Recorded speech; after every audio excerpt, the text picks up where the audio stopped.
Scattered across the globe from the windswept plains of England to the high-altitude plateaus of Bolivia and the sun-baked hills of Turkey stand monuments that should not exist. These colossal structures were built thousands of years ago by civilizations that, according to mainstream history, lacked the tools, the engineering knowledge, and the organizational capacity to construct them. Yet there they stand perfectly aligned with celestial bodies, carved with supernatural precision, and assembled from blocks weighing hundreds of tons. For centuries, archaeologists and historians have struggled to explain how ancient peoples accomplished such extraordinary feats of construction. Traditional theories involving simple ramps, sledges, and brute human labor increasingly fail to satisfy the evidence. A growing body of researchers, engineers, and alternative historians now ask a more provocative question: was mankind alone in building these impossible structures? Welcome to an exploration of three of the most enigmatic megalithic sites on Earth: Stonehenge, Puma Punku, and Göbekli Tepe, and the profound mysteries they still hold. Rising dramatically from the flat Salisbury Plain in Wiltshire, England, Stonehenge is perhaps the most iconic prehistoric monument in the world. Dating back to approximately 3000 BC, with its most famous stone arrangements erected around 2500 BCE, Stonehenge has captivated the imagination of scientists, mystics, and visitors for millennia. It is a structure that demands explanation and refuses to give one easily. The monument consists of two types of stones: the smaller blue stones, weighing up to 4 tons each, and the massive sarsen stones, some weighing an astonishing 25 tons. The real mystery lies not just in their weight but in the distance they were transported. The blue stones were quarried from the Preseli Hills in Wales, over 150 miles away. The sarsen stones came from Marlborough Downs, approximately 25 miles north. How did a Neolithic people with no wheels, no cranes, no draft animals capable of such loads, and no written engineering plans manage to transport and precisely erect these stones? Experimental archaeologists have attempted to replicate the process using rope, wooden sledges, and hundreds of laborers. They have consistently found the task is not merely difficult, but borderline impossible at the scale required. What makes Stonehenge even more extraordinary is its precise astronomical alignment. The monument is oriented so that the rising sun on the summer solstice aligns perfectly through the heel stone and the central axis. The winter solstice sunset aligns directly opposite. This was no accident. It required intimate knowledge of astronomical cycles and the mathematical precision to encode that knowledge into enduring stone. Further studies have revealed additional alignments with lunar cycles, equinoxes, and specific star movements. The ancient builders were, in effect, constructing a massive astronomical calendar in stone, feat of scientific sophistication that raises profound questions about the true level of knowledge held by these so-called primitive peoples. Who taught them to read the sky with such accuracy?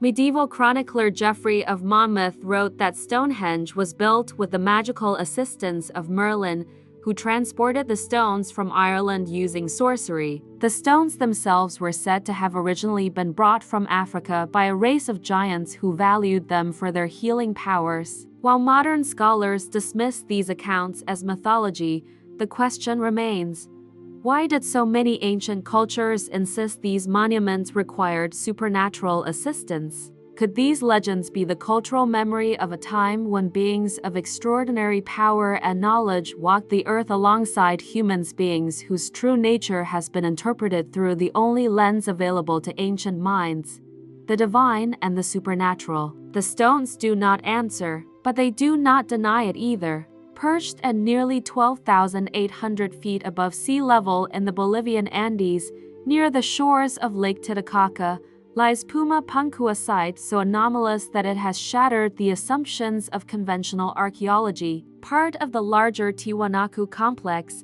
it is believed to date back to at least 500 CE, though some researchers argue certain features suggest a far more ancient origin, possibly stretching back 17,000 years or more. The most shocking aspect of Puma Punku is not the sheer size of its stones, though some andesite and red sandstone blocks weigh between 100 and 800 tons. What stuns modern engineers is how they were cut. The stones feature perfectly straight edges, smooth flat surfaces with tolerances of mere millimeters, precisely drilled holes of uniform diameter, and interlocking H-shaped blocks with internal cuts that no chisel could realistically produce. Modern engineers who have examined the site have been left bewildered. The precision of the stonework at Puma Punku rivals and in some cases surpasses what can be achieved today using advanced computer-controlled cutting tools. And yet, the builders are believed to have been a pre-Columbian culture with no written language,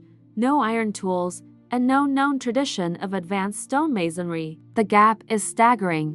The stones of Puma Punku were quarried from two distinct locations. The red sandstone came from a quarry approximately 10 kilometers away, while the harder andesite was transported from the Copacabana Peninsula across Lake Titicaca, a distance of roughly 90 kilometers. Moving multi-hundred-ton blocks across such terrain, across water, and at extreme altitude where thin air makes physical exertion enormously difficult, seems beyond any known ancient civilization.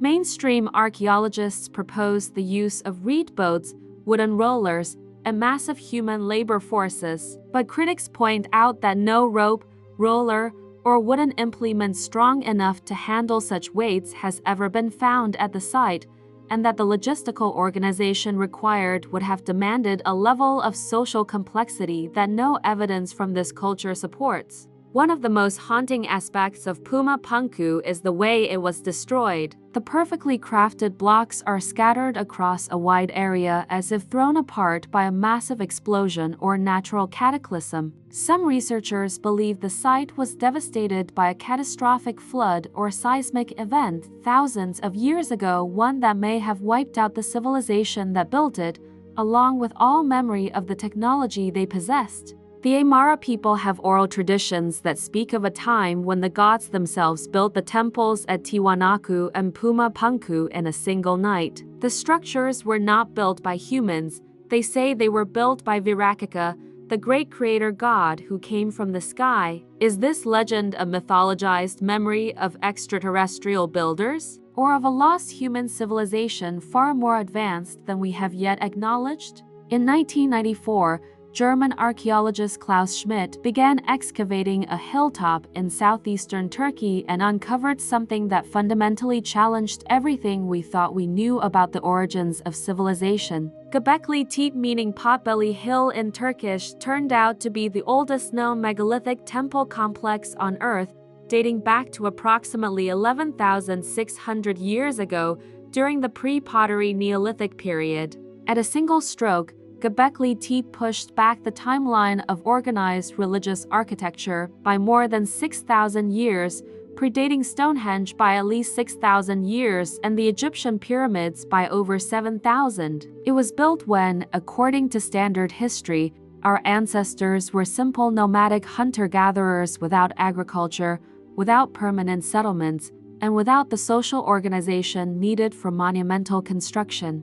The site consists of multiple circular and oval enclosures, each featuring massive T-shaped limestone pillars arranged in rings. Some pillars stand up to 5.5 meters tall and weigh between 10 and 20 tons. They are decorated with intricate bas-relief carvings of animals: foxes, boars, snakes, cranes, vultures, and spiders, as well as abstract symbols and humanoid figures. The artistry is astonishing for a culture at the supposed dawn of civilization. The pillars were quarried from limestone bedrock approximately 100 meters from the site, where unfinished pillars can still be seen, one of which would have stood over 7 meters tall and weighed an estimated 50 tons if completed. The tools apparently used were basic flint implements, yet the precision and scale of the work surpasses what should be achievable with such primitive instruments. Something does not add up.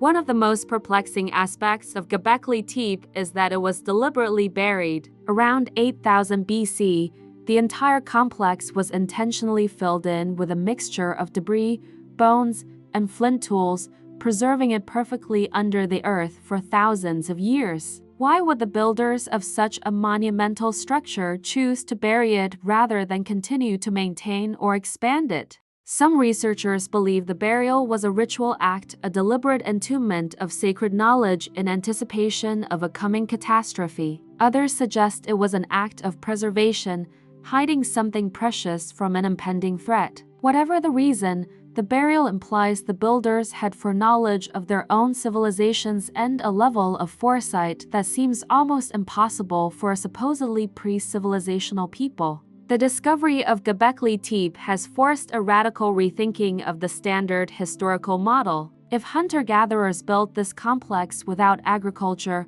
without cities, without known organizational infrastructure, then either our understanding of such societies is fundamentally wrong, or Göbekli Tepe was built by a more advanced civilization whose traces we have not yet found elsewhere. Graham Hancock and other alternative historians have proposed that Göbekli Tepe is the remnant of a sophisticated lost civilization virtually destroyed by the Younger Dryas impact event, a catastrophic comet fragmentation that caused rapid climate change around 12,900 years ago. If such a civilization existed, its survivors may have seeded the knowledge systems of later cultures, including those that built Stonehenge and Puma Punku. When Stonehenge, Puma Punku, and Göbekli Tepe are examined together, remarkable patterns emerge that challenge the assumption they were built independently by separate, unconnected cultures. All three sites demonstrate an intimate knowledge of astronomical alignment with solar cycles, lunar cycles, and specific star positions encoded with extraordinary precision into their very architecture and orientation. Researchers have proposed that Göbekli Tepe's enclosure de-aligns with the star Deneb in the constellation Cygnus as it appeared at the time of construction. Stonehenge aligns with solstice sunrises and sunsets. Structures at Puma Punku align with equinox positions of the sun. 3 sites, 3 continents, 3 separate cultures, 1 shared cosmic obsession and 1 shared level of astronomical sophistication. All 3 sites also involve the movement and precise placement of massive stone blocks at a scale that defies conventional explanation. And all 3 are associated, in the oral traditions and religious beliefs of later peoples, with gods, giants, or supernatural beings who came from the sky. Could there have been a single advanced civilization, perhaps global in reach, that was the source of the knowledge encoded in all of these monuments?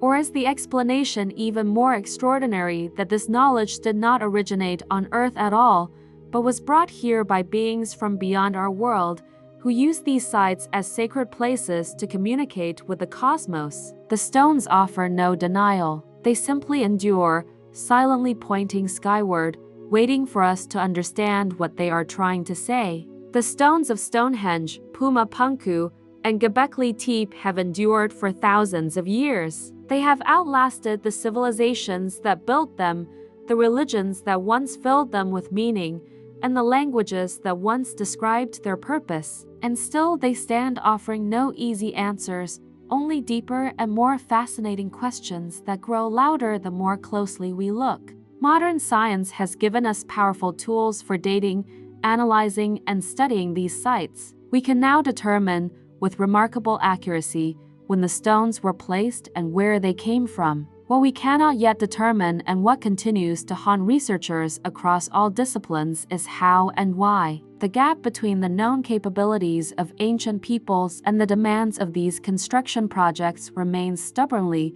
provocatively open. Our picture of ancient history is assembled from fragments. The fragments that do not fit the accepted model are often quietly set aside, but they do not disappear. They remain, carved in stone, waiting for the moment when we are ready to ask the right questions. Perhaps that moment is now. Perhaps the willingness to question is itself the first step toward an answer that will change everything we think we know.